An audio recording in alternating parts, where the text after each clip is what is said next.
Right, so let's go over basic motor control. So we're going to start off by just adding a class into our package that I already have here.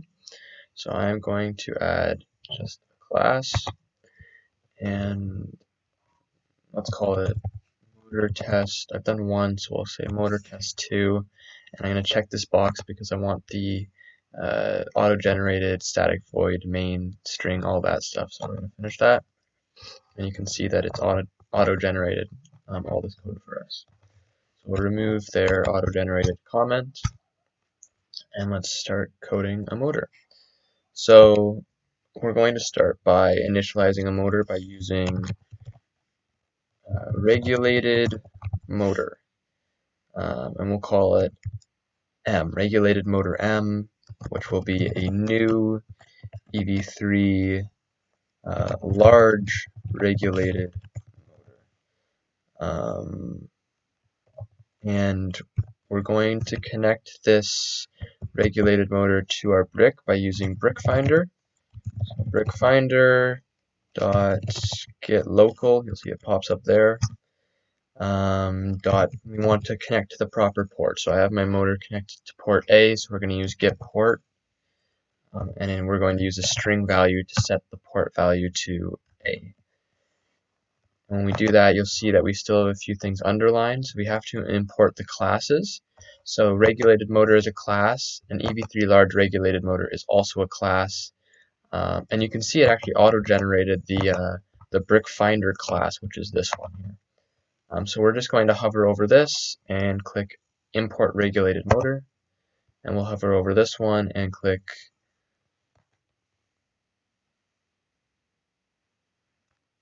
we forgot to capitalize the V, that's why it's not popping up. Alright, so then we'll hover over that and we'll import EV3 large regulated motor. And now we have access to our one large regulated motor, which are the standard motors, which is connected to our port A. So ports A, B, C, and D are motor ports, and you'll notice that there's also ports 1, 2, 3, and 4, which are sensor ports.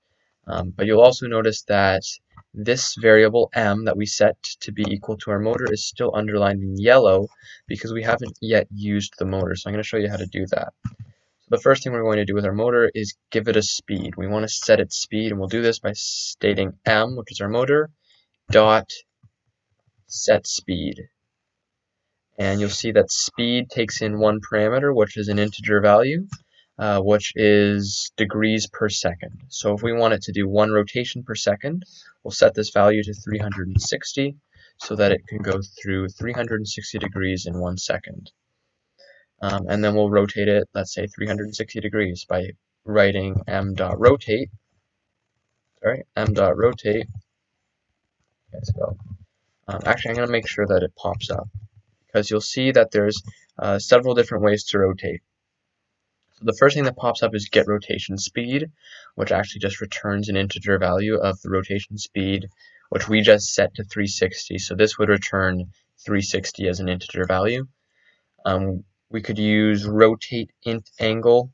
So this is going to rotate an integer value. So if I set it to rotate 360, my motor will rotate through 360 degrees. There's also rotate with an integer for your angle, and then also a Boolean value, which is an immediate return value. So basically what this means is should the program yield until you're finished rotating the motor. So let's say I wanted to rotate the motor 1,000 degrees. Well, that's going to take quite a while. Should the program just continue while the motor rotates? Or should the program wait until the motor's finished rotating before continuing? So we're going to use this one. I prefer to use it whether I want to wait or not. So we'll set it to 360 degrees, and our immediate return will set to false because we do not want it to immediately return to the next line.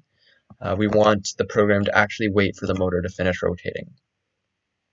So once it's finished rotating, we want to rotate it maybe backwards. So if you use the exact same function, you can set it as a negative value. So we'll write negative 360, and it should rotate back to where it started. and we'll also set it to false so that the program waits for it to finish rotating. Now let's set a delay. So if we want to set a delay so that the program waits for, let's say, 1 second, we use delay dot ms delay, and we'll set it to 1000 because it actually takes this parameter in milliseconds, so that's 1000 milliseconds, which will be a 1 second delay. And you can actually see it auto imported the delay class up here.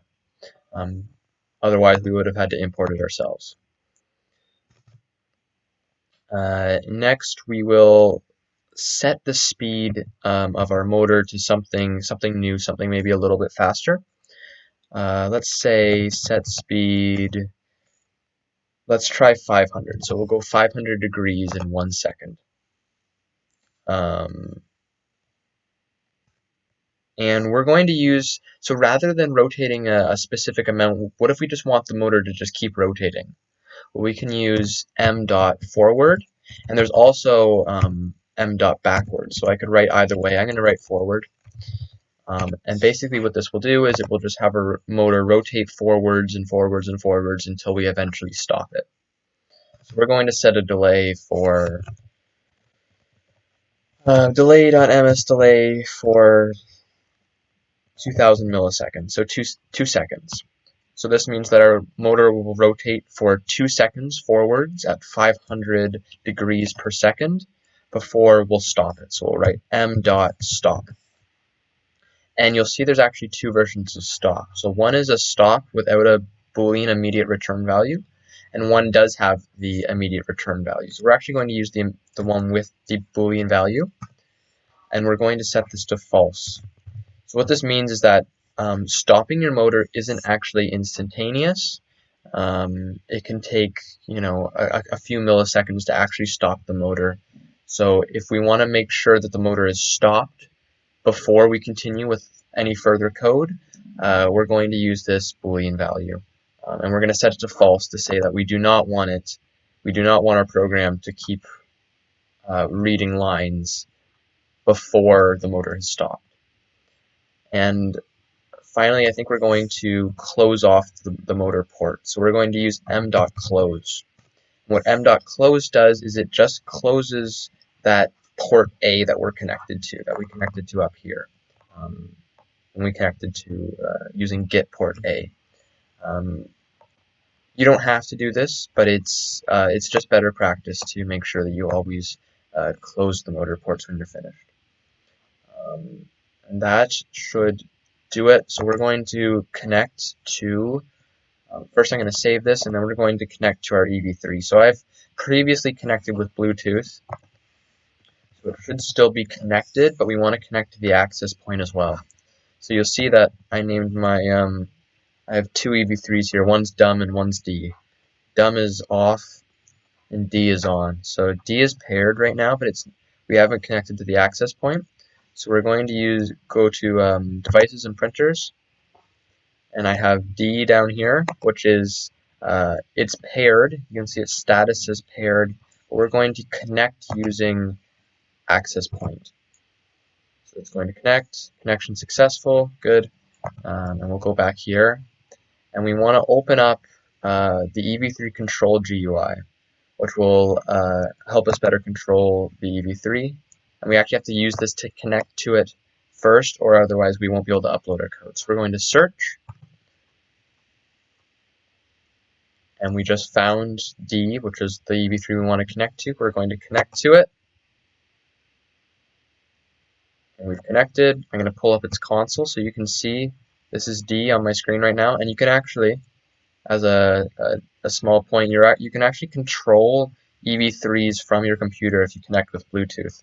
So if you're building a robot and you end up covering the surface so you can't really access the buttons anymore, so long as you can turn it on, you can actually control everything with Bluetooth. So I can press right, and you'll see that eventually it moves to programs. I can press right again, and it moves to samples.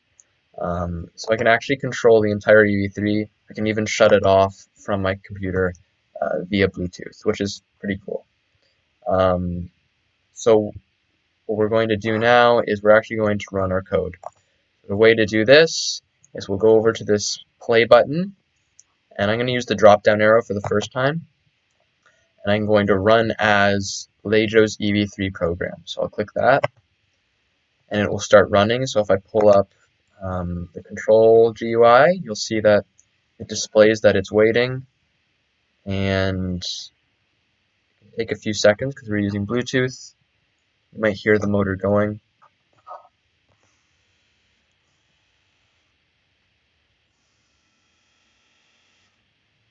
And that's our whole program. So what just happened is we set the speed to 360 degrees per second.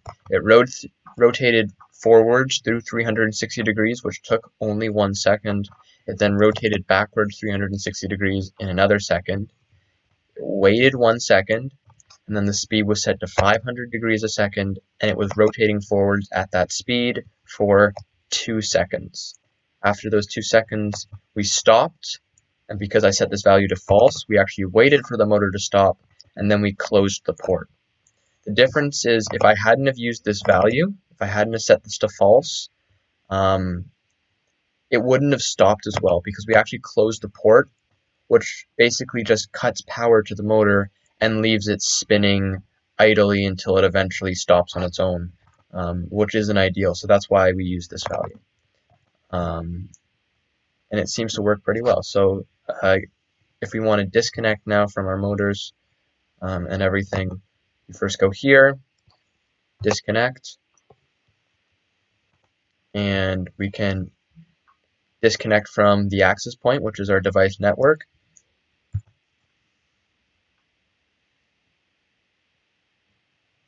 And we're fully disconnected. So that's how easy it is to use the Bluetooth once you have it all set up.